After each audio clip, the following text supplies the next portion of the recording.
is Simon, and the things I draw come true. Oh, pictures take me over, climb the ladder with you.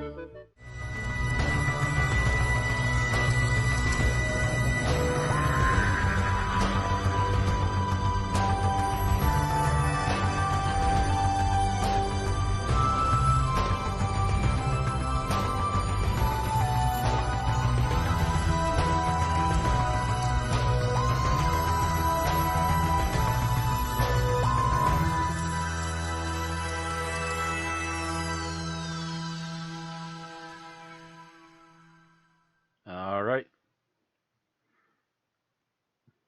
Welcome, road construction crews, Olympic runners, alien parasites, and fictional drawings created by an abused 12-year-old.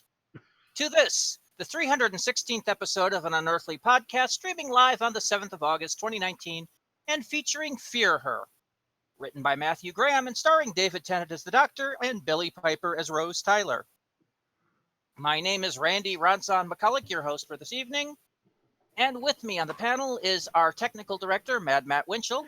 You'd think he'd be joking about the living paintings by abused children, but you'd not see the nightmare fuel that we do.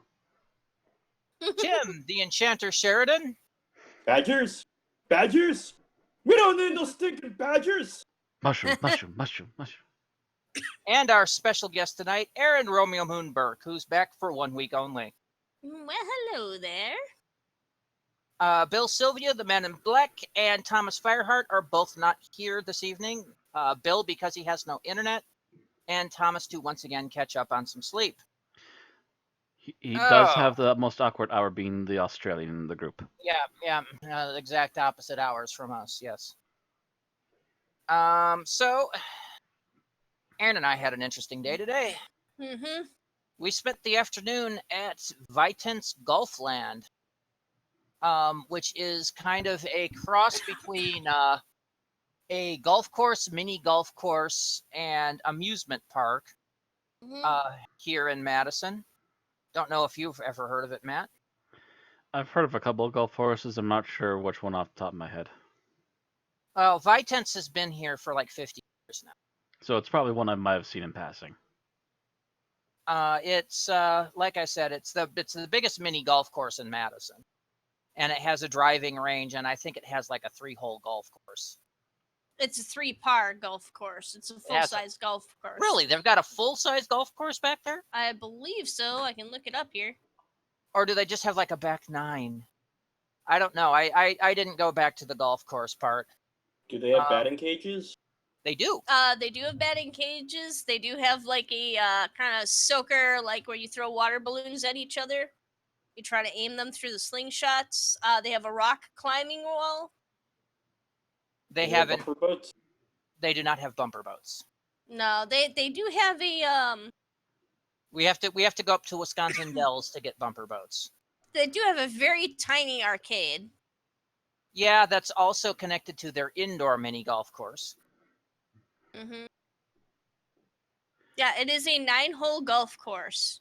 Yep. Okay, so it's a half-size golf course. Apparently, they also have a 9-hole foot golf course. I don't know what the Head difference tilt. is. Yeah. I think it's some kind of cross between golf and soccer. So Yeah, basically, soccer meets golf. It's golfer. basically, Aaron's work was having its company picnic there. Yeah, I've We never showed gone up to a company picnic before. We showed up a little afternoon. I have a couple of times for my dad. Yeah, they always like to hold one at the Milwaukee area zoo back in the day. We had lunch, which consisted of basically brats or barbecue, baked beans. They had some kind of pasta salad and watermelon slices. Mm-hmm. Their watermelon was really good. Really good watermelon slices. I kind of made a pig of myself on watermelon slices. I had some of the barbecue pork and the homemade potato chips. Oh yeah, I forgot to mention those. And the pasta salad was pretty good. Basic Homemade pasta potato salad, though. chips. Mm. Yep. Mm-hmm.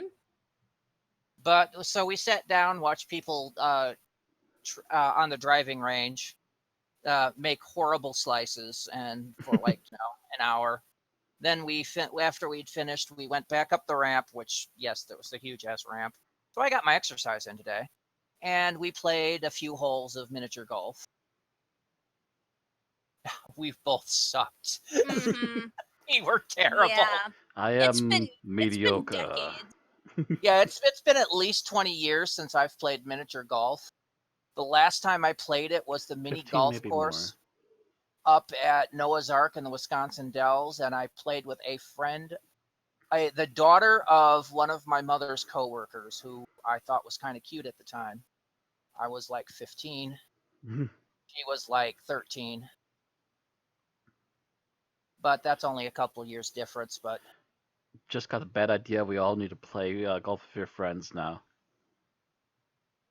It's one of the better PC golf games. Yeah, I'm much better at video game golf than I am real life golf. But I used to hope be you like physics and being I bumped. I might have actually been 14 at the time, because it was pre-high school. Because I remember it was before my accident, where I went from being husky to, whoa. The accident I'm referring to was my cousin and I playing water football in the Mississippi, and I stepped into a drop-off just as he tackled me. Tore my calf muscle, hyperextended my knee, sprained my ankle, wound up on my back for 2 months, and developed an addiction to video games. But I missed. The video game part will happen to you. I was going to be trying out for baseball, but because of my injury and the fact that I started my school year on crutches. Yeah, that'll take your wind off any sales. I couldn't do tryouts because I was on crutches. Mm-hmm. So I put on a lot of weight that year because I wasn't exercising. Previous years I swam a lot. I played baseball. I did a bunch of this stuff.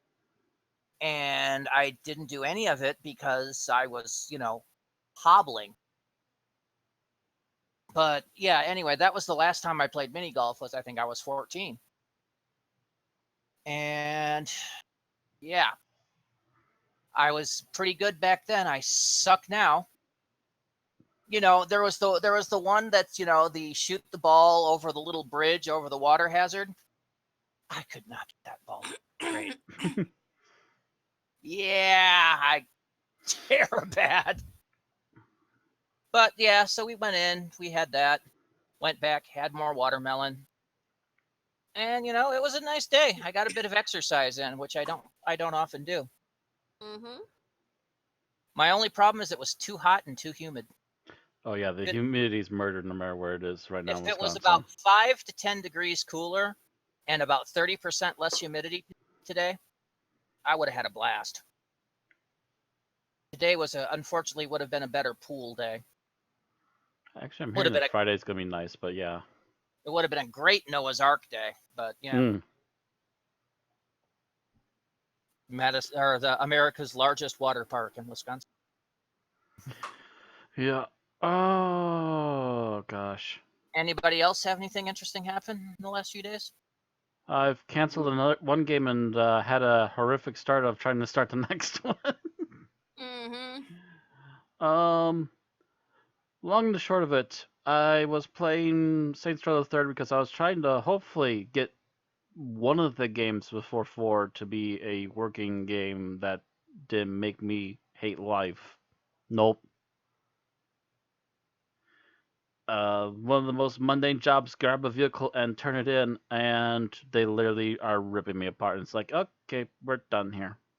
I can't even get the basic stuff done because the game just doesn't want to let me. Oh, and by the way, I mentioned to you and Barry before, Aaron, that I saw a message pop up one time, the only time I got there. I saw it while I was editing the tile card. It told me I couldn't drop off the vehicle because it was on freaking fire. Oh. The one time I got there, it was seconds away from blowing up. Oh, okay. I mean, it makes sense. I mean, no one wants you to deliver an exploding boat, but at the same time, I But can at the same understand why time, that's. the circumstances, how They else am don't I give going to you a get it free there? pass. So, how far did you make it in Saints Row Third? I'm trying to think. Far did I get into the story? I got to the point where one of the twins died, Hmm. and I think a mission or two after that.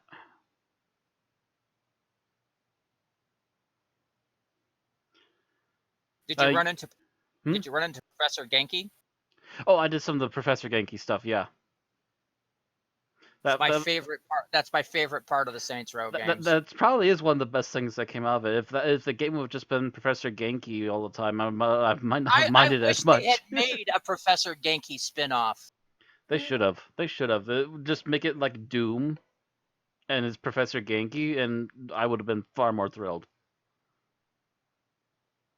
Just a giant FPS of trying to survive a Professor Genki game Yeah, just show. trying to survive this Professor Genki game. For those that don't know what the Professor Genki games are, essentially you are opting in on a essentially an arena battle where it's you against a whole bunch of people dressed up as mascots, and there's traps all around as well as special targets to hit, and there are also special targets you are supposed to avoid to not get negative points.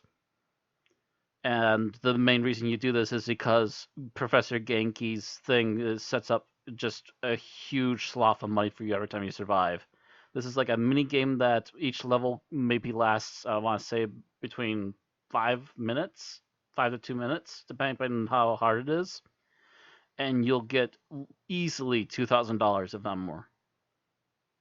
It's it's a kind of a weird addition to Saints Row because it's kind of like It's a weird addition, run. but it's a good addition. It's like Running Man meets I don't even know, like freaking Japanese game shows. Basically, yeah. Well, that's because Mr. Professor Genki is technically like some sort of Japanese mascot guy himself. Well, it's like a psychotic evil Hello Kitty. Yeah, that's what his look is. It's I've ran essentially a I've run into humanoid, yeah, Hello Kitty in a lab coat with a bazooka.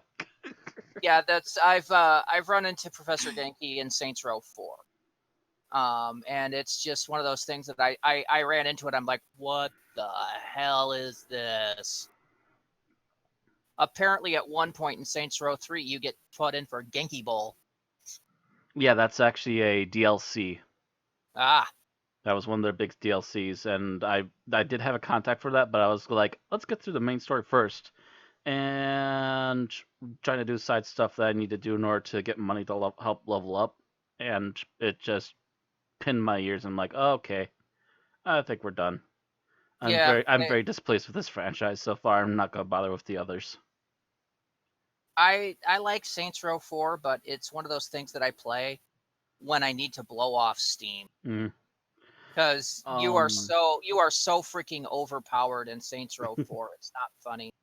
They literally give you superpowers, and it's just like, why bother using a car when you've got super speed? That's basically what I've heard too. It's like you don't even bother with stealing cars anymore. So my go-to game after that, because actually that reminds me, Tim, I have been needing to talk to you. You said Oh, would boy. put in a vote for the game. I tried going to patreon.com. I couldn't find the page that where the voting is. I directly linked it. That's weird. Oh, hold on, let me.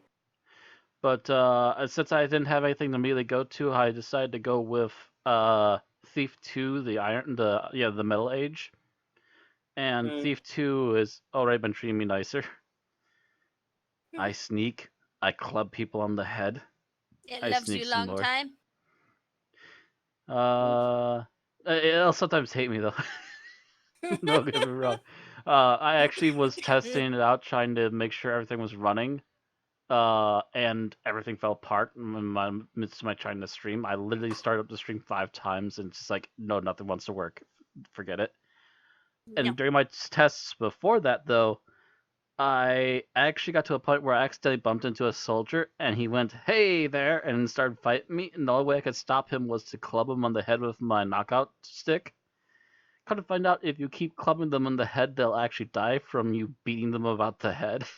And that was a no-no in the first level. All right.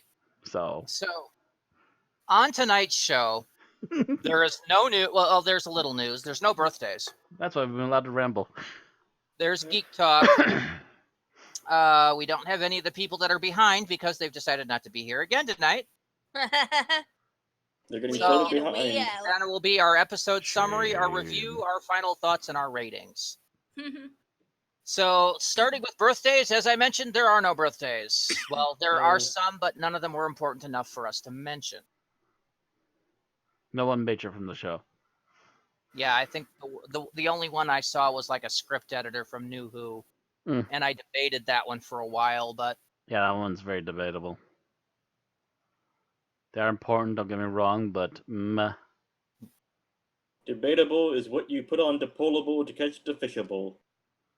there's no lost stories that have been reported, which takes us Hooray. to a little bit of Series 12 news. Series 12 news. Filming overnight on 5th August in Cardiff caught scenes more reminiscent of Harry Potter than Doctor Who.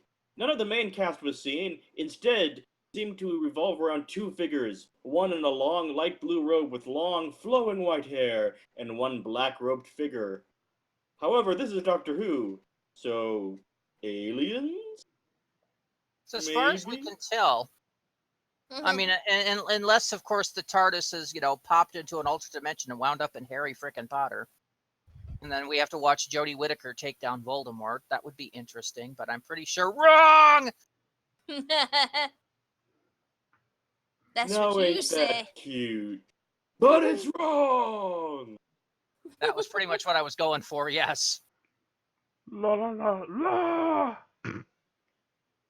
but yeah, you can see these people. Apparently one of them goes by the screen name the Silver Cloak. If anybody remembers End of Time, filming some of this, and one of which you just see this figure walking down a misty road. Looks like deliberately misty because you can see cans of smoke. Mm-hmm.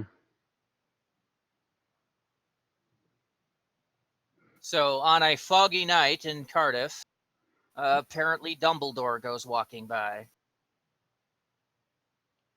And you got to admit, Dumbledore and a bald guy in a black robe, this does sound a little bit like Harry Potter, people.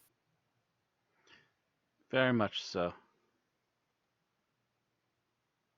But apparently they're aliens, so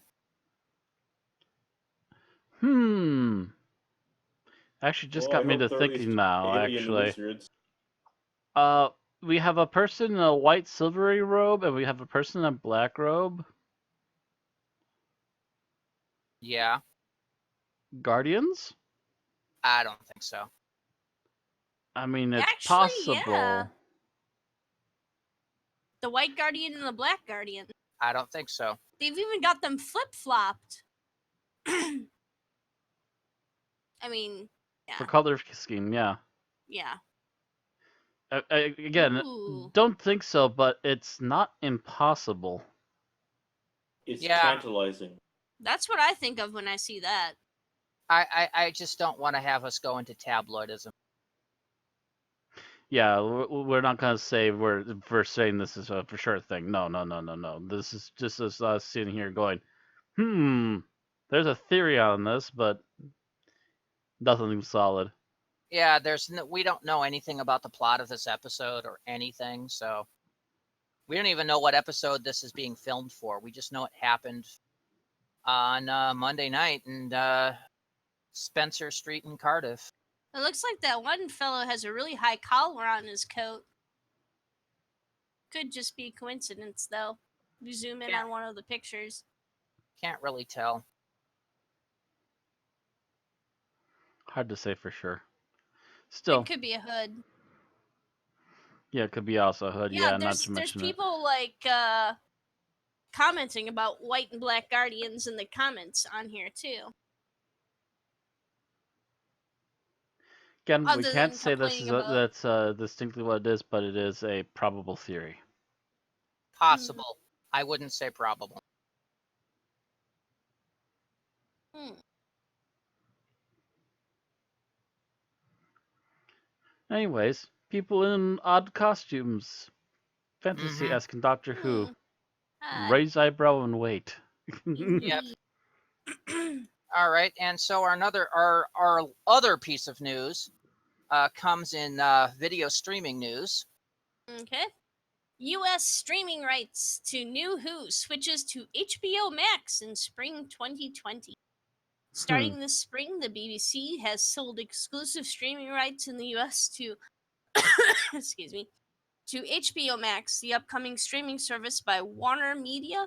HBO Max is Warner Media's new mega streaming service designed to go toe to toe with Netflix, including programming from other Warner sources such as Cartoon Network, Adult Swim, TBS, TNT, the CW, DC Universe, New Line Cinema, Rooster Teeth, Crunchyroll, Looney Tunes, Turner Classic Movies, and of course Warner Brothers itself. What does this mean for those of us getting our Doctor Who through Amazon Prime? Well, enjoy it while you can, because as soon as HBO Max launches, it will no longer be available free with Prime. So yeah, we've heard down the pipes about this new Warner Brothers mega service. Mm-hmm. Warner Media's been talking about it for a while. That does sound like a nice big collection of a lot of things all at once. Yeah, well, I didn't know it was a lot of this collection. I knew most of the Warner Brothers video library is going to feed this, so it's going to be the only streaming source for things like Harry Potter, Lord of the Rings, etc. Is all going to be on this HBO Max. So that But means like the the entire history line of CW. New Line is going to be on there too. Yeah, the entire well, Warner Brothers owns New Line Cinema, so that's Yeah. not surprising. Does that mean that the CW app is going away? I think so. Maybe, and it's going to be and merged with also- this thing. I don't think the CW app is going away, because the CW app doesn't really keep anything older than like the last 5 episodes. That's And possible. also the DC app too, the DC Universe app. I'm not sure if it's going to go away or not, but once like a season's done on DC Universe, it's also going to be available on HBO Max. I know Hulu is subscription based, and they carry some of the same stuff that you see on Crunchyroll. Only Hulu will have both the subtitled and the dubbed version sometimes. I would actually prefer the option. Well, we'll see what happens with this, because Disney owns Hulu, and now apparently Warner Brothers owns Crunchyroll. So That's kind of wow. That's pretty intense. yeah. But this means that all of a lot of the stuff that we would see on Netflix, because Netflix has a few Cartoon Network and Adult Swim stuff on there. All of that will be gone once this starts up next spring. Actually, Hulu has most of the Adult Network shows on Though it. they won't have it either, because it'll all be on HBO Max. All of the CW shows that are currently on Netflix, like Riverdale and all the Flash, Arrow, etc. All that's going to be on HBO Max now. That means we're going to be flip-flopping through our subscriptions, that's for sure. With Warner Brothers going, that means Disney technically has even more control over Hulu. Yeah. Probably. Excuse me, I suddenly had the sneezes. But yeah, this is going to be a wonderful fight thing, and now they have not just Doctor Who, but they've got Top Gear. They've got a lot of current BBC stuff. So this was a blanket BBC. Current. The Office, Top Gear, Luther, The Honorable Woman. Yep. So a lot of the more popular BBC stuff is going to be on HBO Max, and that's partially not surprising, because BBC and Warner Brothers have had a good working relationship for decades. Warner Brothers used to be the distributor for Doctor Who DVDs here in the U.S. before For Entertain became international. Ah.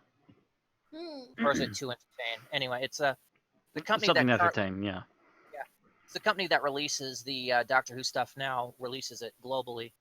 And I think they still might have a license with Warner Brothers, but anyway, they've had a good partnership with them. So Hmm. this might they might have just seen this as an extension of that partnership. But yeah, this is going to be a hard one for Netflix to fight. Yeah. Yeah, I this mean, but this is something that's bigger than even Disney right now because Disney's got a couple things. They don't Mhm. have the whole library that Warner Brothers apparently is pulling together with this stuff. Disney has a big enough thing to fight. There's Disney streaming also service is going to include Disney programming, everything Fox owns, Mhm. pretty much everything 20th Century Fox has made. The good and the bad. Yeah, but 20th Century Fox goes back pretty much almost as far as Warner Brothers, so Just that's going to about. be I'm not sure what the age difference is. I think I want Warner to say both of them Brothers. were either in the 60s or 70s. Warner Brothers goes back to like the 30s, dude. I also want to Oof. mention. I want to mention in the case of Netflix that Netflix, some of their original stuff has been kind of stinkers. There's been some really Netflix good stuff, yeah. stuff. So it's kind of hard to convince people to watch original Netflix series There's been like and maybe a grand total dig of like through 2 or them. 3 of them that have been really good, and the rest have been just kind of for a while.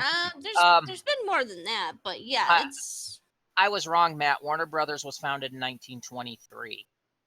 mm, 20th Century Fox, 35.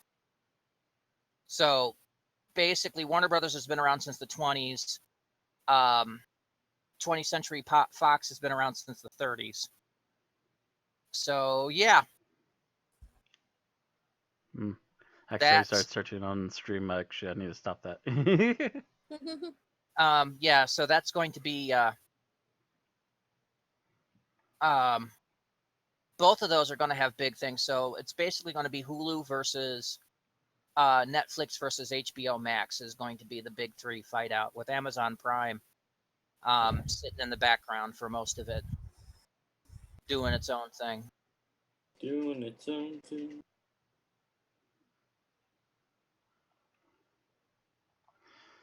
But I would still argue that Warner Brothers is a bigger thing, especially with like Crunchyroll and stuff like that. That stuff I didn't even know they owned. Yeah, I didn't know Yeah. that either until I yeah, until I because saw that. Crunchyroll was owned by some obscure kind of entertainment company. At least for a Yeah. while, yeah. Mm-hmm. Crunchyroll is a subsidiary. Its parent is Otter Media, Yep, Otter Media.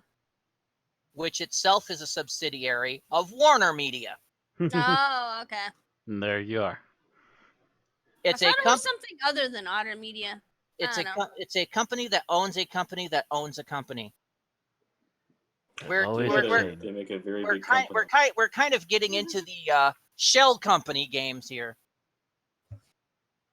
It's a company within a company within a company. I see plans within plans. Kind of. By the way, Crunchyroll has changed hands like 3-4 times in the last 6 years. Yeah. Oof. Yeah. It was its own thing originally. It got slammed because it was basically streaming fan subs. Mm-hmm. And then it Mhm. kind of recovered from that and became a more respectable company. Began securing rights, and then it was hostily took over by the Sherman Group in 2013, and then purchased by AT&T in 2014, and AT&T gave it to Warner Brothers. So that's kind of where it went from there. Hmm. It'll actually in 2018, Otter Media, which, as I've mentioned, is a subsidiary, bought the remaining shares of Crunchyroll from TV Tokyo. So Oh, there, okay. so Hmm. there you go. It's just slowly become a Warner Brothers subsidiary. Just Warner Yeah. Brothers. You just see Warner Brothers in the background going, I like the taste of this anime. Give us some Oh more. god. Nom, nom, nom, nom, Well, nom. for the So and depressing. Otter Media actually didn't become Warner Brothers until March this year. Hmm. So it one of those things where Just companies are happenstance. It just kept it's just evolving one of that those way. things where companies are eating other companies. They're just fish eating each other. Yes, There's always a larger literally. fish. It's like the banks about 5-10 years ago, where your bank just kept changing names because they kept getting purchased by a bigger bank. Yep. I think Right the bank down now, the road changed only once. all these media services are just kind of eating each other in a mass grab by the big three to prepare to go toe to toe with each other. Yeah, prepared to go toe to toe to see who can actually sit on the internet long enough and keep an audience. Yeah, Netflix became this giant that people are like, yeah, it's going to be hard to topple. Warner Brothers went, hold my beer. And Disney just walked in like, haha, what happened? Haha, we'll make our own streaming service Haha, with blackjack and hookers. haha. Screw the streaming and the blackjack. Yeah. Oh, hi there, Minnie. Actually, it's Mickey's evil brother, Mortimer. Yeah. Oh, God. By the way, have you seen the new Disney shorts? They're amazing. I haven't. Oh my god. Literally, Minnie trips over a branch at one point. Mickey comes running back after a horrified look. What happened? That's literally what he says. Anyway. So this is going to be a transfer yet again of the Doctor Who license. Remember, when we first started this podcast, Doctor Who was available on Netflix. Oh, glorious Netflix. And then Amazon Prime got purchased exclusive rights, about 3 years ago? Something like that. And now it's going to HBO Max. Actually, now that you mention it, wasn't... Or was it Stars? One of them had Torchwood for a while, didn't they? Stars, because they made that fourth season of Torchwood, Miracle Day. The one that nobody likes to talk about. The one we'll review eventually, but only when we have no other choice. No one likes to talk about it. You keep going on about it like it's some sort of horror story. I've avoided it like the plague.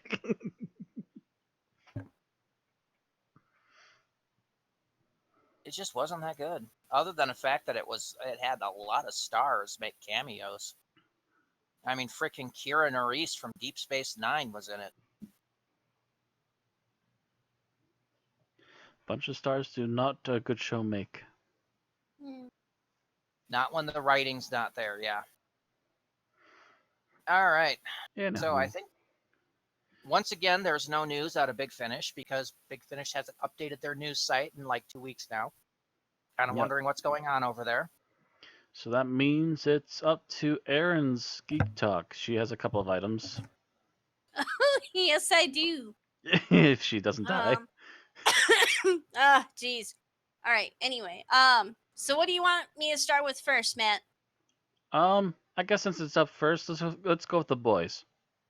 The boys. Okay. Well, if you've ever were expecting to see a bulldog run around raping random stuff, you're gonna be disappointed in the Amazon Prime adaptation of The Boys because terror is not in it. I'm sorry. Spoiler alert. That's a good thing, bad thing. I don't know. Oh yeah. Also, eating disfigured faces off of pizzas. Yeah, the boys comic is not made. Yeah, it is basically.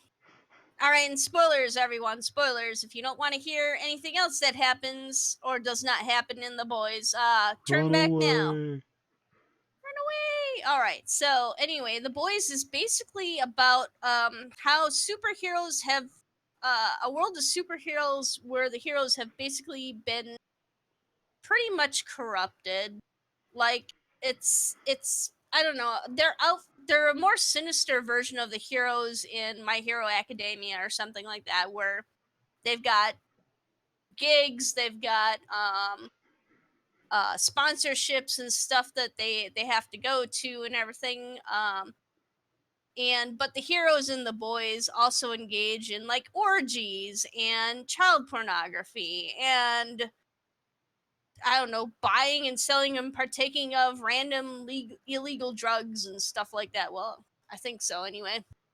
But they're those kind of heroes. The kind of I'm rich and I'm going to do whatever the hell I want. Only these guys have superpowers on top of being wealthy. And God help you if you try to pirate their movies. So Your house comes Um, down. so they are back to the big seven are backed by the Vought Group, which is a corporation that basically doles out these superheroes in order to make money in the first place.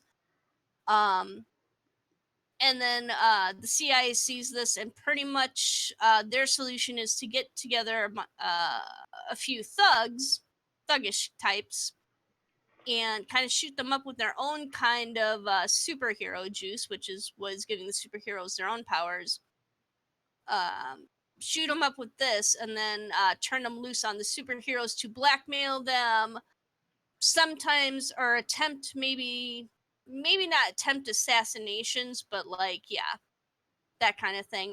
The TV show, or not the TV show, but the series doesn't quite go into that so much. They kind of discover that Compound V exists and stuff.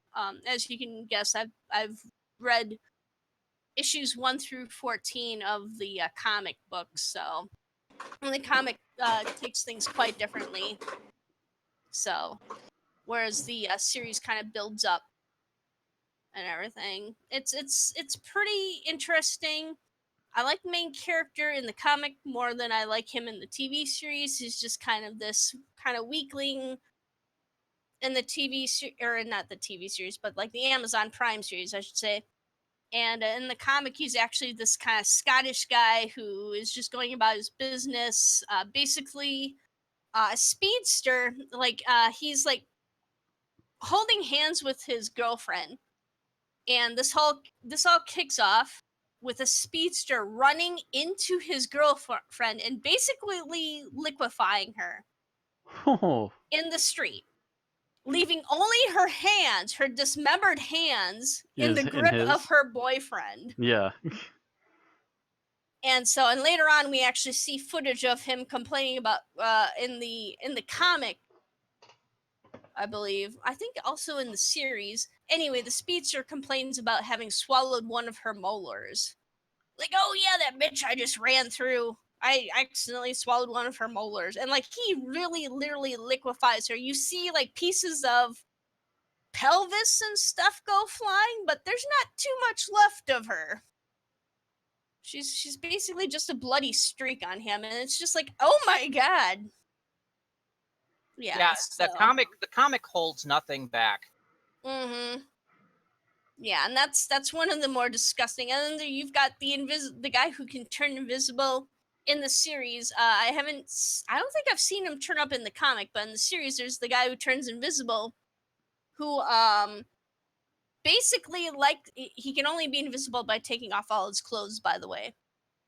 Like, his skin is and it's actually a reflective skin, so he's kind of like Predator, so you can kind of sort of see him out of the corner of your eye, the way he bends light.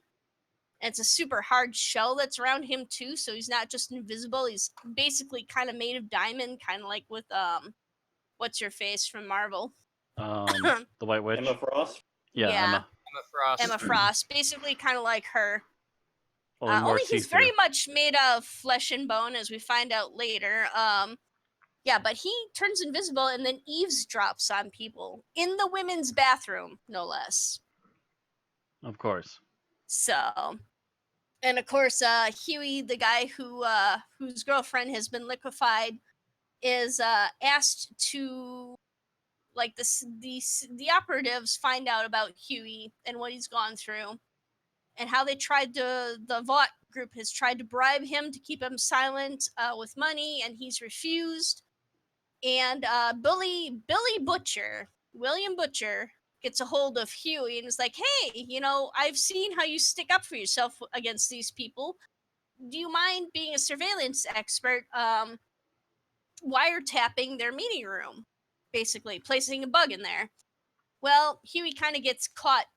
He doesn't get caught doing this, but they find out about the bug and who had placed the bug. So, and the invisible guy traces him back to his place of business, and it goes downhill from there. Including the fact that the invisible guy, Billy Butcher, hits him with a car into a wall, knocks him out. Well, they think he's dead.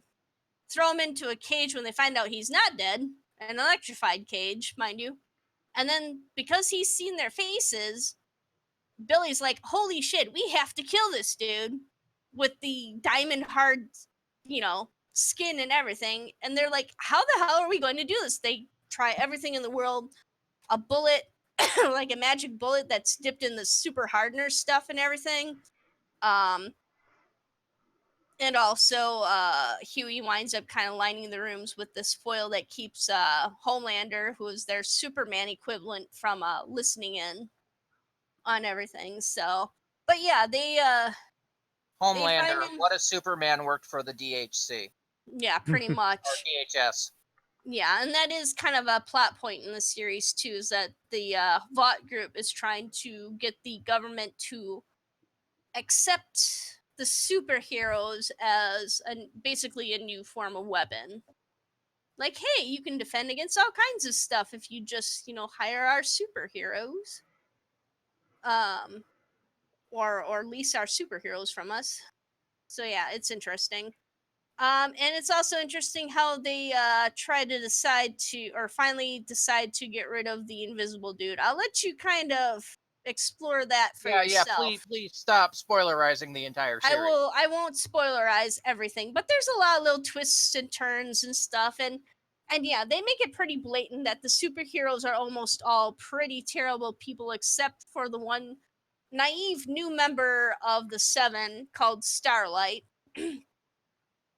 who's a born again, well, not born again Christian, but she's an evangelical Christian, and is horrified to see what these superheroes are up to, and kind of crestfallen too. So yeah, it's pretty cool. All right, I can't And wait now for that her to I've become nearly killed Darkstar now myself. and destroy everybody. We'll see. My theory. But I highly suggest watching it. Yes. Alrighty, and then the other one is Midsummer. All right. I'll try not to spoil this one too much. But yes, if you are interested in seeing Midsummer, which is a horror movie thriller from A24 Studios and written and directed by Ari Aster, who is the guy who did, or the person who did Hereditary, which is also a pretty good horror movie. If you're interested in seeing Midsummer, turn back now because I will spoiler some of it, hopefully not all of it. Ready? Are you gone yet? Okay. Anyway, so Midsummer is basically kind of a reverse version. I am going to bring up Wicker Man. I know some people are trying to avoid that comparison. But to me, it's kind of a reverse version of Wicker Man, which, if you've ever wanted to see the Viking Blood Eagle torture technique up close in person, this is the movie for it. And it does kind of help to go in knowing a little bit about Viking folklore and traditions and stuff like that too. Not completely necessary. You'll just be maybe slightly less horrified at some of the stuff that happens. But basically, At least you'll be able to anthropology. brace yourself. Yeah. Anthropology students are invited by one of their friends to go to Sweden to this excluded village. It's almost next to no outside contact. and interact with these people. And it's all very traditional and all very cool and pleasant and everything. And they've got a lot of weird stuff that no one knows about, and all these chronicles and stuff that have been written down. And the anthropology students leap at the chance one of them has suffered a terrible loss, a tragic loss. She herself they don't say it expressly, but her family has had issues with depression, like bipolar depression, and it's obvious that she is suffering from some kind of mental illness and mental instability. And this tragedy just throws her completely off balance. Um, and like she winds up tagging along with a boyfriend who has been trying to break up with her for the past year. His friends are also kind of wondering why he's allowing her to come along. So there's a lot of isolationist, you're alone in the world. No one gives a shit about you, so why are you here, basically? What is your purpose? And if you throw into the mix crazy Viking sun cults and human sacrifice, you've pretty much got Midsummer, which I will spoiler this. It's kind of a reverse version of Wicker Man.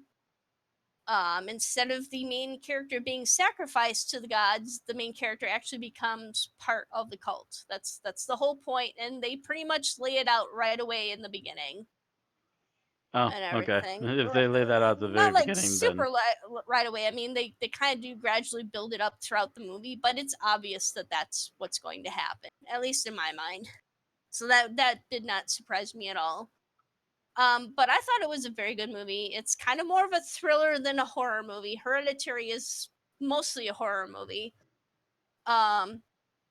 Midsummer is more of a thriller, kind of a mystery movie.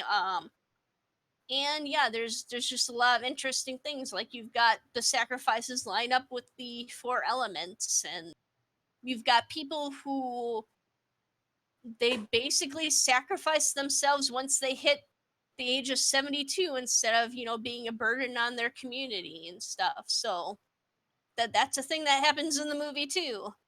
And there's all kinds of stuff that goes on. It's also a movie about betrayal and alienation, and there's also a lot of drug abuse in the movie too, which leads to some funky hallucinations, which are pretty cool. So yeah, I would definitely recommend Midsummer if it is still playing near you, and if you don't mind any of the spoilers I have given you.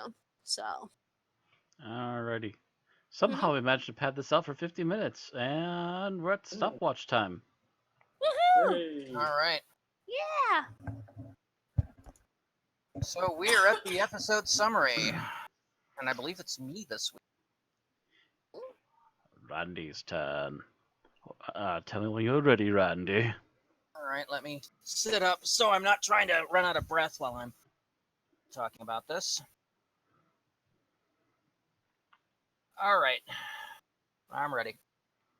All right, starting in 3, 2, 1, go. All right. So the episode starts in the far-off future of 2012 Wait. in London, where, of course, everybody is setting up for the Olympics, which is, happening shortly.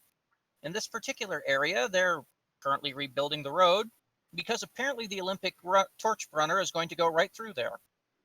But there's something different. As the Doctor and Rose land, they discover that everybody seems to be frightened, scared. Children are missing, and they don't know why.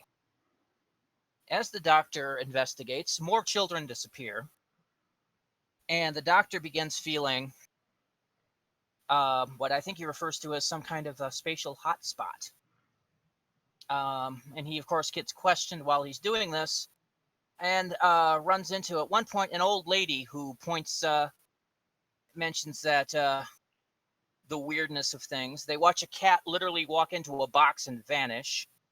Meanwhile, they're all being watched by this little girl in her room by the name of Chloe Weber, who seems to be very distant. Well, eventually, the Doctor and Rose's investigation gets to her house, and she's originally rebuffed by Chloe's mother, who seems to be the most incompetent parent on the face of the earth. originally asking the doctor and them to leave. The doctor, of course, insists on talking to Chloe and discovers the fact that she is basically the current host of an alien creature called the Isonar, was it? It's yeah, something like that. Isolated, basically. Which is basically part of like an alien plant species that launches off a few billion spores that take thousands of years to mature and everything, but they're all kind of empathic / telepathic towards each other. And this one got lost and stuck on Earth, and is now inhabiting this lonely little girl called it's Isolus, by the way. Isolus, yeah. Yeah, the Isolus. I just found it too, just as By I'm saying. basically inhabits her, who basically she was an abused child from her father, who was apparently an evil bastard, and died a few months back. But in order to try to keep the Isolus happy, she's been trying to bring it friends, which is why she's been drawing pictures of the kids around town, and when she does, they disappear. Well, the doctor realizes what's going on, tries to start to help, but the Isolus and Chloe has her draw a picture of the doctor, making him vanish. Not only that, but still needing more friends, draws a picture of the Olympic Stadium and vanishes everybody there. Rose gets desperate and looks at the picture of the doctor that's currently there, as well as the TARDIS. So the TARDIS is gone too. And basically notices the doctor pointing to a torch, which somehow the doctor managed to draw, realizing that the Isolus' ship, which was buried in the street outside, needs basically the torch to provide it with heat, hope, and love. Basically digs up the street, throws the pod into the torch as it goes by, and people start coming back. Unfortunately, it also releases the big drawing that Chloe had of her father in her closet. But then Rose manages to talk Chloe and her mother into basically singing the Kookaburra song, which apparently makes the monster go away. Don't ask me. It was what the mother used to sing to the daughter to help calm her down. Mhm. Yes, but why that would make the monster go away, I don't know. Because it's a part of her mind. Anyway, so the torchbearer eventually collapses, and the doctor picks up the torch and manages to check lighting the Olympic torch off of his bucket list. As he then sends the Isolus back into space, and that's basically about it, other than a little setup for the next episode. The end. Alrighty. And Aaron, I'm catching you, I think, getting a little bit of fan or something here and there. Oh, yeah, sorry. I was standing up and kind of walking around a little bit. Ah, okay. Can't do that too much in direct fan. Yeah. There's a One fan. of the reason the big box fan in my window is currently off. As much as it sucks, it kind of is a necessary thing we're doing this to help Yeah. the noise issues. But anyway. Yeah. Oh shoot, I forgot to stop. I think you got it in about 4 minutes. One time I'm in under par and Matt forgets to hit stop.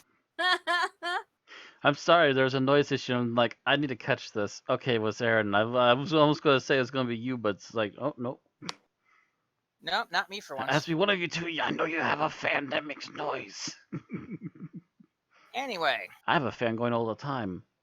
You so can never let's tell. talk about what we liked about this episode or serial overall. And Aaron, you are first. Earth to Planet Aaron. Yep, sorry. I was listening to the Midsummer soundtrack. Aaron. Bad. Behave, focus. I am. I didn't know I was going to be up right away. Anyway. I rolled it. You That's came in first. Why you gotta pay attention. We're all doomed. We're all doomed. All right, so this is what we liked overall. Mm-hmm. Yes. I actually liked the idea of a story where drawings come to life and possibly terrorize others. Well, we've seen this. We've seen this in episodes. I think later episodes. I think one of Paldy's episodes focused on, was it Uh, sketch or something like that? Flatline. Where yeah, Flatline. Where we had some kind of drawings that were coming to life. I can't even remember what happened in that Basically, one. it's like some sort of weird drawing creature that just basically ate people and became part of the wall drawings, and then started to run around and attack people. With the Yeah. freaking Banksy parody, yeah. Mm-hmm. Yeah. So we've had like similar stuff, but I like the idea of an innocent child being dragged into this because that kind of plays up the horror. And if you really wanted to be a bastard, you could really play the horror up on this. Have it to like one of the drawings is destroyed and whoever is in that drawing can't come back because they're dead in the drawing now. Or You die in something the like drawing, you that. die in real life. Yeah, basically. But yeah, I enjoyed it. Just that concept of of a kid unwittingly being a conduit for evil is kind of cool, and also kind of fits in with Doctor Who. The doctor comes in and saves the kid. He's basically the exorcist. All right. Tim, how about you? I really liked how the Doctor's optimism and positivity carried the day throughout this whole episode, and how it's that ended up saving everyone or inspiring everyone to overcome this terrible adversity. Like that idea itself appeals to me personally. All right. Matt? Oh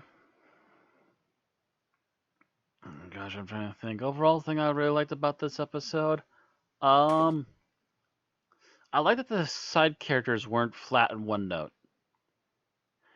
Like we had interesting different types of background characters, and they all did really good jobs. You have the little old lady that was kind of like the warning signal from like almost like a horror movie, saying, "Oh, there's weird shit going on, and you can't lie to me about it," kind of stuff. Then you got the guys who are just trying to fix up the road, and they have their own particular quirks. The one in particular was really into his particular mixture of like concrete to try and patch up the road. He just really liked his job. Yeah, apparently.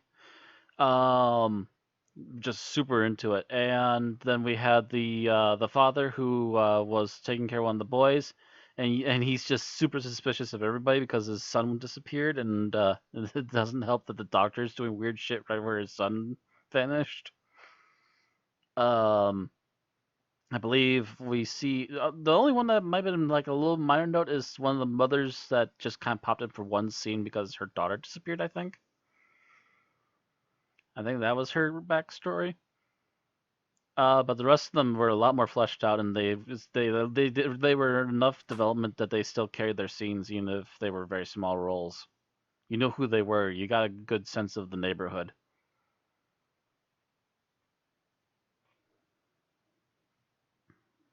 All right. As for me, what did I like? Oh, God.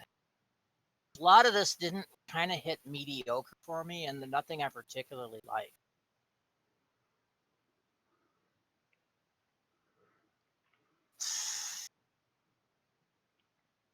At least nothing that we haven't already snitched from you. Yeah, I'm debating here. I'm trying to think if there's anything. Yeah, I got nothing. I'm gonna pass. All right. So what did we dislike? Aaron. Um, I think I kind of disliked. I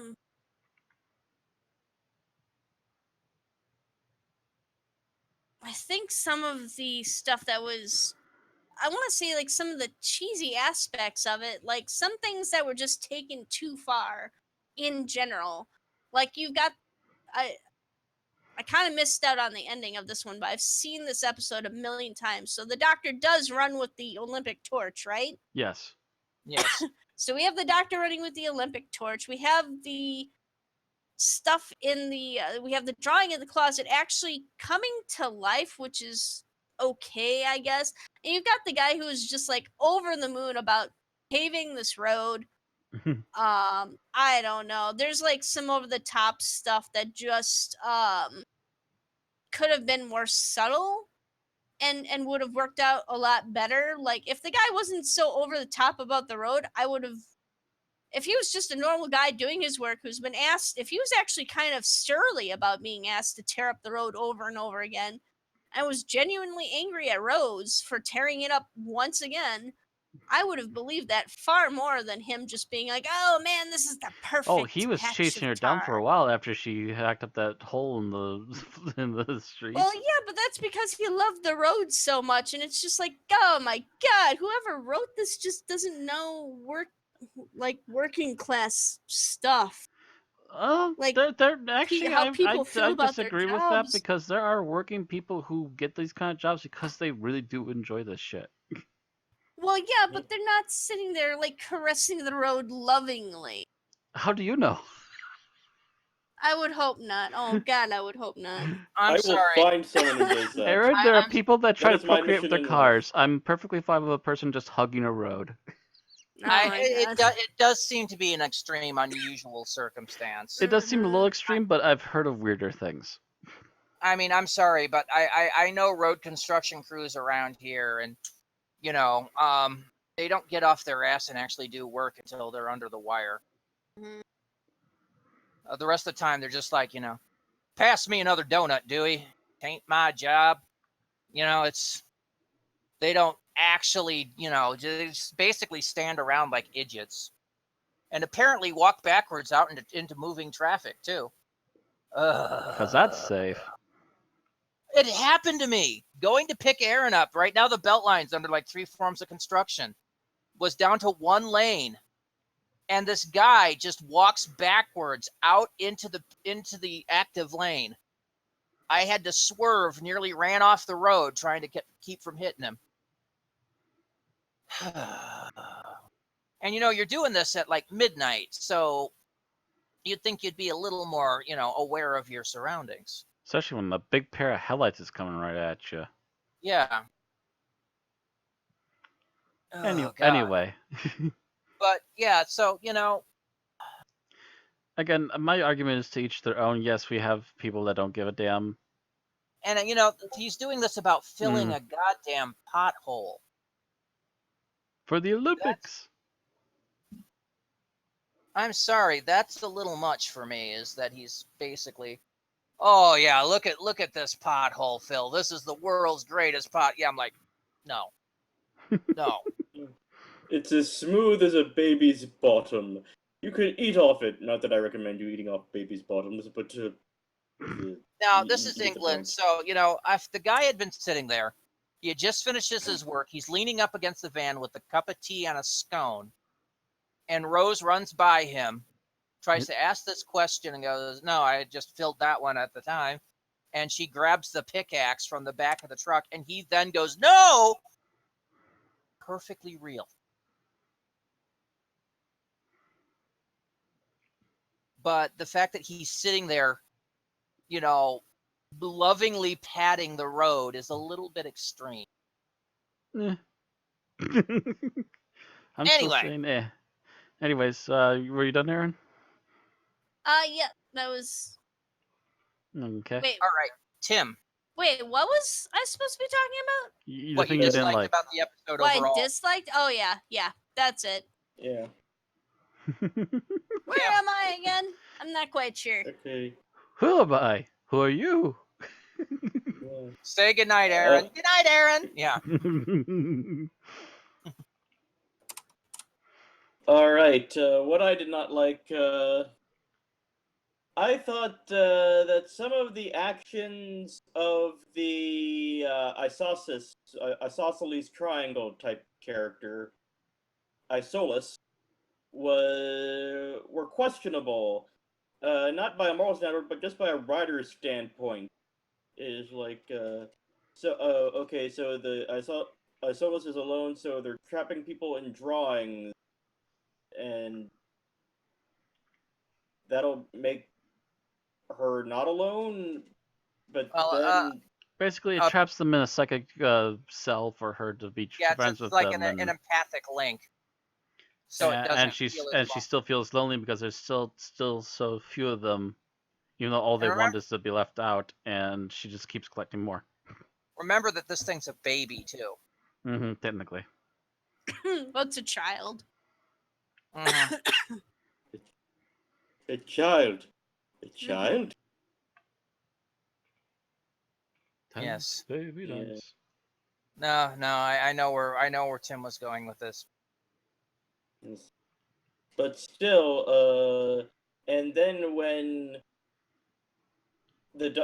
she encounters the doctor, and the doctor is like, okay, like let's figure out how to help you, and the baby's like, no, no, no, no, no. It's like, dude, like, he's like, yes, you're a child, but you're still cognizant of what you can do and what it's like. You're pushing the limits of your like it's like it's like the Isolus there was times was uh plot enforced stupidity, so to speak, I think.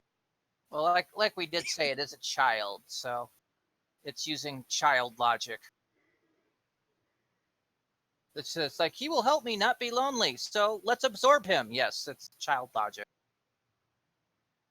Um, Well, they're great, they're good.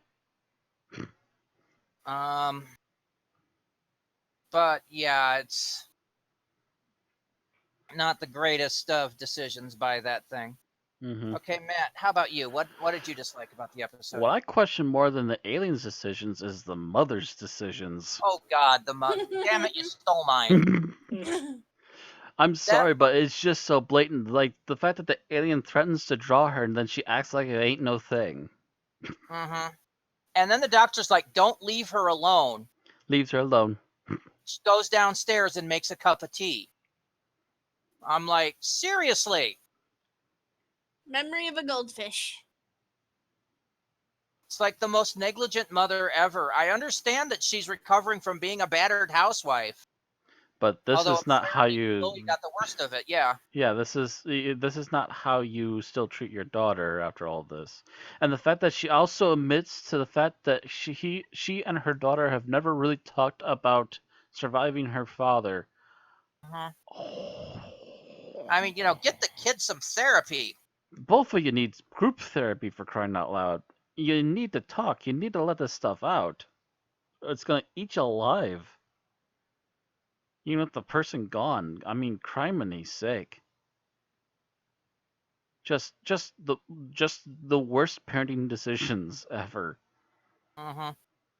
By the way, I'm piggybacking off Matt because he just stole mine. Yep, go right ahead. Piggyback. Anything else we want to add? The mother, she's just so negligent because, first, the doctor starts sniffing around and she is so insistent that he gets the hell out and does all this and, get out, go away. And she knows that her daughter is making the kids vanish. And her whole thing is chase anyone away, let her do as she pleases. As if that's gonna fix anything. Yes, exactly. Send him to the cornfield. The fuck? Because it's totally also normal to have my dead husband being a sketch in my daughter's closet like a giant freaking boogeyman. That's totally healthy. Yeah. Why not just scrub it off the wall or paint Well, I over think they only it? found out about it that day, but still. Yeah. You'd think at one point she would have contacted the police or something. Yeah, how they keep saying that there were all kinds of police all over the place, but I would probably assume there'd be a lot more police around still. Yeah, especially with all the Trying missing to keep an people. eye on You'd stuff. think there would have been a regular patrol at that point. Mm-hmm. They'd had multiple people disappear in the same area. A lot of people, Mhm. You'd think they would have had an active, patrol unit in the area, but no. It's like 6 days and already 3 or 4 children are missing. So Yeah, it'd probably be on lockdown, and those kids that were playing in the beginning wouldn't be outside to begin with. Mm-hmm. Yeah. You don't act like nothing's going on when something's going on. You know, and then have it so that the police officers start to disappear because there's no kids to draw, so she starts drawing the police officers. And that's when shit gets serious. Yeah, it's just Man, so Wow, many holes in my this story now. brain just literally went. So what we're talking about here is that everyone's at the intelligence level of Kirsten Michael Myers and not Halloween 4. Hmm. I Oh. was actually going to say the intelligence level of Albus Dumbledore in the Chamber of Secrets. Oh yeah, people are getting paralyzed left and right. I'm not going to call in the magical law enforcement to deal with this. Yeah, basically I'm that just gonna level. pretend like nothing's going on. Yeah, basically Kirsten Michael Myers. Everyone's calling out that Michael Myers or something of the equivalent is back, and they just ignored it. Meanwhile, Halloween 4 was so well written that the police officers are actually trying to make plans to save people because they know something's up and they need to get them out of there. Just yikes. Yeah, it's plot stupidity. Mm-hmm. And plot stupidity is bad writing. Hate to tell you this, J.K. Rowling, but it's bad writing. Yeah, J.K. Rowling's been doing a mess up on things lately, hasn't she? Oh no, this is going back to Chamber of Secrets. Like I said, look at Chamber of Secrets. People are getting paralyzed left and right, and Albus Dumbledore's just like, no, I'm not going to call in the magical law enforcement. Nothing's going on. Da, da, da, da. It's, Logic, what's that? Yeah. It's actually kind of a slow week today, comparatively speaking. And, it gets so bad that they freaking sack Dumbledore and that they still don't call in the law enforcement. I'm like, the Minister of fucking Magic shows up, but why is not the head of the law enforcement there? It's the same thing here. Kids are disappearing. You would think there would be a patrol unit that's pretty much staking out the area. Can I quote the 10th Doctor? Uniform men. Thicky McThickface from Thicktown from Thickalia. Yeah, it's just everybody. It's bad writing. All right, so favorite scene. Aaron. My favorite scene is actually the one with the scribble monster. the graphite scribble monster. And Never been attacked by a scribble before. Yeah. Didn't they take an eraser to part of it and actually make it go away? After its power was away and they found out what it's made out of, yeah. Yeah, and I'm pretty sure that's not how graphite behaves. I'm pretty Especially sure when it it's probably still in just midair. crumbled in his hand. Mm-hmm. So that was a stupid part. But I'm talking about the part before that, where you actually are kind of following this noise to a garage, and you don't really know what quite to expect. And I was genuinely, when I first saw this episode, the very first time I saw it, I was genuinely surprised when that thing came out of the garage. I was a little bit disappointed to figure out what it was later, but still, it was kind of something that I didn't expect, even though you obviously see her scribble on the paper and stuff. Mm-hmm. We don't really realize that she can bring things out of there too. Until that very moment, yeah. Yeah, it makes sense that she'd be able to because she puts them in there to begin with, but yeah. That doesn't always happen in fantasy stories, but I thought it was actually, it added a little bit of tension to the story. It's that kind of mid-step you need for Evil Dad drawing to come to life, too. Yeah, and I think the animation for it is herky-jerky enough to give it kind of an alien kind of presence type feeling. Almost kind of what like a stop-motion feel. Mm-hmm, yeah. So, yeah, that's my favorite. All right. Tim, how about you? Well, my favorite scene is... Oh, the torchbearer has fallen down. What's this? A mysterious man is picking up the torch. He's running. No one's stopping him. He's running. Yay! Yay, mysterious man. Man, go back to your brothers and sisters. Yay! Woohoo! Yeah. It's, it's just, watching it's like, that's got to be watching the Doctor scratch that off his bucket list. It has to. You know what would have been more awesome is if when the 2012 Olympics actually did come around, they got David Tennant to carry the torch for the, I wanted them to. Yeah. I The last- expected them to do that, but they didn't do it. And I'm like, damn it. like, you had a golden opportunity. It would have been perfect, but of course, the Olympic Committee is not run by the BBC and not run by Russell T Davies. If it was, he would have been there. So yeah, that was just kind of like, damn it. All right, Matt, how about you? What's your favorite scene? Fates were not aligned. I think one of my favorite scenes has got to be the moment where everyone's bickering in the middle of the road, and immediately the doctor just goes, "Everybody, fingers on your lips, including you, Rose." So let's clarify what's actually going on around here and stop blaming one another, shall we? All right, I think mine is where the doctor is detecting that hot spot where the kid disappeared and runs into the father. Just a moment of awkwardness. Yes, just the moment of awkwardness. It's like, what's your game? Squash. Yeah, he goes on, and then it's like, wait, no, okay. Maybe a little bit of soccer. I guess this is kind of awkward.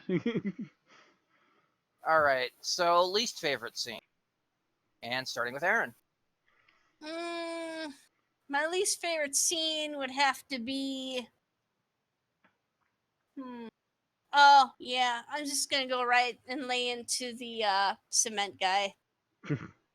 I'm just like, the way that he caresses the cement and keeps going on about how it's actually asphalt, how it's the perfect lay and it's so completely straight, and how he can't wait to like fill in any other potholes that they say are imperfect. He'll make them perfect. I think you're just about the It's road just haters. like, oh my god, this is the least realistic aspect of this episode, in my opinion. Don't All get me right. wrong, I'm sure Yeah. the people like that are 1 in a million, but I know for a fact there's got to be someone like It's that. SpongeBob syndrome. out there. And even SpongeBob got sick of his job flipping burgers. Basically, yeah. All right, Tim, how about you? Least favorite scene. My least favorite scene was the scene where the Isolus drops Chloe like a bad habit all of a sudden. It's like, no, don't take me from Chloe. I love Chloe Webber. I'm going home. Bye, Chloe Webber. Smell you later. Wee That whoop. was like fuck you, Isolus. Like, Now, if Chloe had just basically popped out, just like, come back here, you cheating bastard.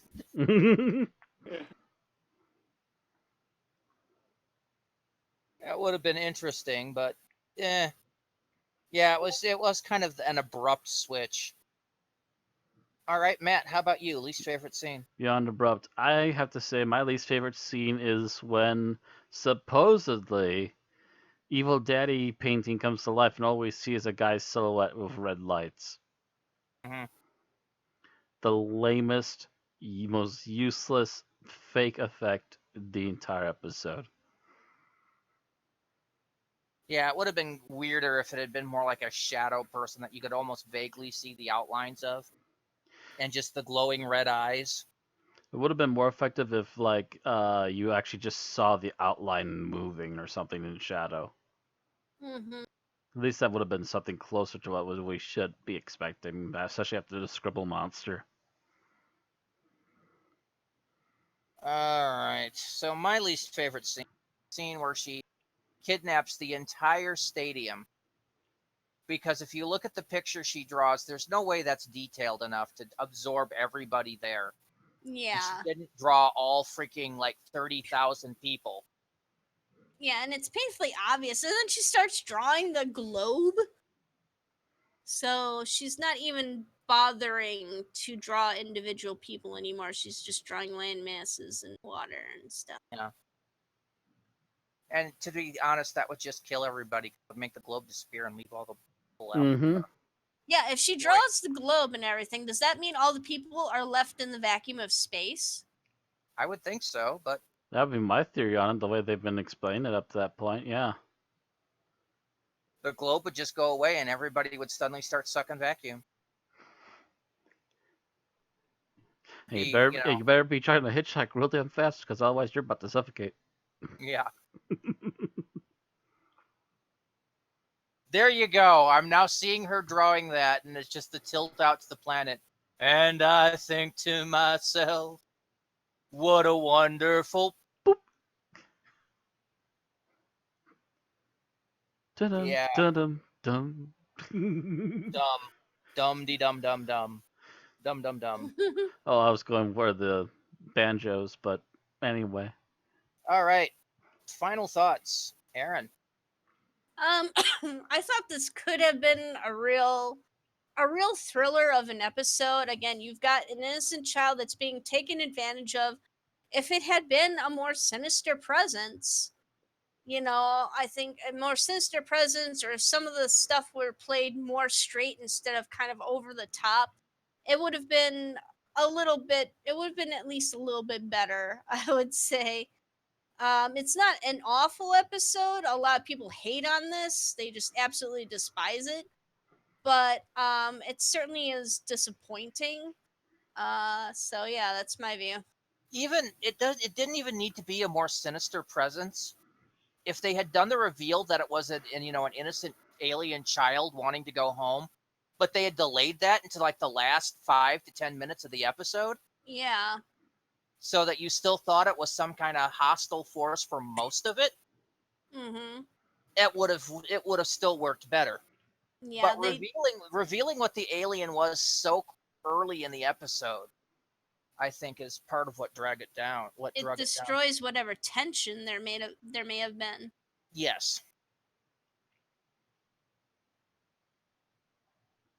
So yeah, that's so. Was there anything more of your thought, Aaron? No, that's it. Okay, Tim. This episode brought up two things I love in fiction. One, the power of positivity and good feelings overcoming incredible evil. And two, incredible evil turning out to be not malevolent evil, but just something else.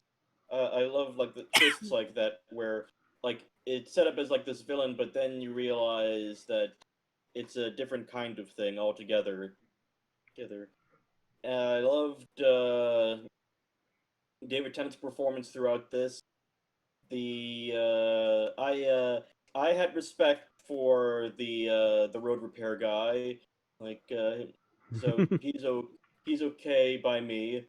The only thing I didn't like about this episode were like the questionable behaviors and motivations of the aliens, and as other people brought up, the people on the street in this neighborhood that seem to be kind of like underwhelmed by all the children disappearing.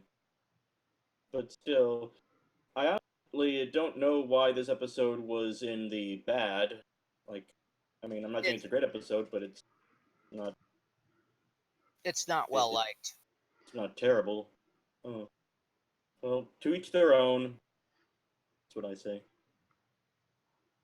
All right, Matt. I found this episode to be hotly mediocre. Um, the Doctor and Rose do their jobs pretty well, as do some of the side characters on the neighborhood. But the main characters of the mother and daughter in particular are just. I don't know if it's the writing or the acting. I'm going to assume it's probably the writing on this one. It would have Just to be. I actually think the acting on the daughter's pretty good. Yeah, yeah, for she actually child the daughter actor, is yeah. actually able to pull off a few things that I wasn't quite sure a kid her age would be able to do, and it's like okay.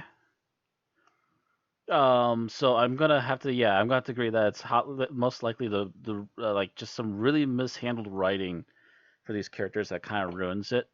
The visual ideas behind these paintings accidentally coming to life because of what's going on is interesting as well, but then they just waste that effort in the last act and do nothing with it.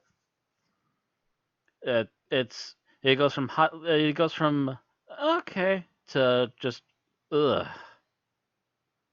And then I think the corniness of the end two just kind of ruins it as well. It's just there's just there's problems with particular characters, and then there's just the pokey holes of nonsensicalness at the end that just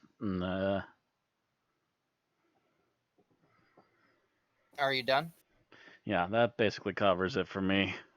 Okay. So, I think the main problem with this episode lies with the writing. And the fact that the guy had the bare bones or the beginnings of what would have actually been a pretty good episode until Russell went to him and said, "Ooh, London just secured the Olympics in 6 years. You need to write about that." And he had to completely change his thing to include the whole Olympic theme. And that's, I think, where his story idea went to hell in a handbasket. You know, much like when Sam Raimi was forced to add Venom to Spider-Man 3. Yep, that was basically a nail in the coffin. Mm-hmm.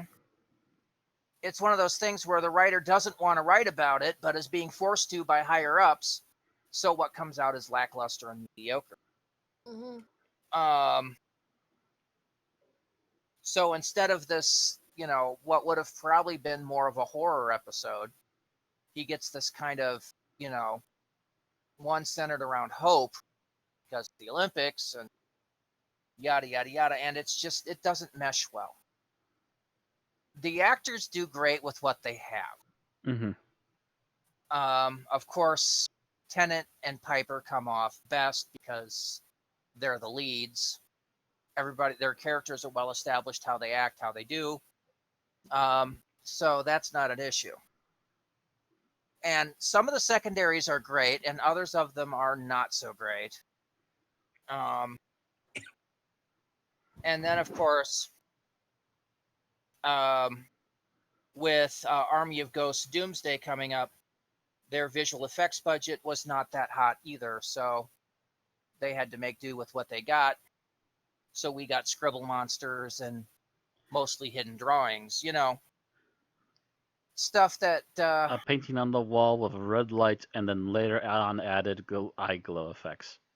Yep. Because that's what they could afford at the time, because all their money was being spent on Cybermen and Daleks. By the way, I should add that if you look up this episode on Wikipedia, you'll find the wall painting of Dad. It was apparently in one of those Doctor Who shows. Yep. He's actually doesn't look that scary, but yeah. He looks like a Sasquatch with a button-up shirt. Yep. But I think so. I think it's mostly the writing and the fact that he was forced to write something he didn't want is what brings this episode. Quite possibly. But because of it, it devolves from what might have been a good episode into kind of a chaotic mess slurry, with some characters being a bit one-sided in that, and a lot of plot holes that you can basically fly a spaceship. So that always, of course, comes out with problems. All right, so that's our final thoughts. Let's take a look at the ratings. And Aaron, you are our guest this evening. You rate first. I'm going to go ahead and give this. I wasn't quite sure if it should have this high of rating, but I'm going to go ahead and give this a 3.5. Ooh, that's above average. Mm-hmm. All right. Tim. I will shock everyone and give this a 4.5. Ooh. Dear God. Wow. Tim. Matt, I can at least trust you to be sane. I had to flip a coin. It was between 3 and 250, so it flipped to a 3. And I'm going to give it a 250 because I feel the writing drags it down enough. Which between It was all very of our close for me. Yeah. Between all of us, that will average the score out to a 3.4, making Aaron the closest. Ooh. I feel so Technically, yeah. special. And a 3.4 will place this at number 227 out of 304 reviews. It is on par with Earthshock, The Faceless Ones, Silver Nemesis, Curse of Peladon, Andor Terra, Mythmakers. Actually, this is a big list. It is not as good, or it is better than Planet of the Daleks and the Forest of the Night, Modern Undead, The Massacre, Stones of Blood, and Yeah. not as good as The Saranga Conundrum, Planet of the Dead, The Eaters of Light, The Savages, 42, City of Death, The Christmas Invasion, Twice Upon a Time, Mark of the Rani, Fury from the Deep. So there we go. Yeah, Mark of the Ronnie is definitely better than this. 227 out of 305. That's all we have to say about Fear Her. So she wrote. But that's all we have to say about questioning our rating system. Oh yes, Uh, I have shared some information. Remember, kids, Viking Blood Eagle torture. Look it up. It's good for you. I actually have just posted it to our general chat. But do you agree with any of our reviews? Do you disagree with any of our reviews? Let us know in the comments below. Or if you're also watching this on Twitch, whether it be live or on a VOD, you can also message us there, and Bill can get back to us on that because it will actually give him little ringy dingies. But otherwise, if you want to try and contact us, you can always find us on YouTube at Unearthly Podcast, Twitch at Unearthly Podcast, one word, Twitter at Unearthly Pod, Facebook at Unearthly Podcast, or you can also, if you really enjoy the show, come and help us out a little bit with maybe $1 or $2 over on Patreon at Unearthly Podcast. Don't forget to send in your fan art. Seriously? Don't Next suck week. us in. Next week, with the bad out of the way, we're going to go to the first part of our third and final arc this season, The Ugly. We're going back to the beginning to the first missing Doctor Who serial. It's a damn shame because when it was intact, it was supposedly beautiful. It's Marco Polo, written by John Lucarati and starring William Hartnell as the Doctor, Carol Ann Ford as Susan, Jacqueline Hill as Barbara, and William Russell as Ian. Aw, missing out. I'm pretty sure that sucker's 2 hours long. It's 7 parts, none of which are Woohoo! intact. That's not a woohoo. That's a lot of still images. It's a lot of stills. I don't know. So we'll see you next week with that. Bye-bye. Marco. Polo. Polo!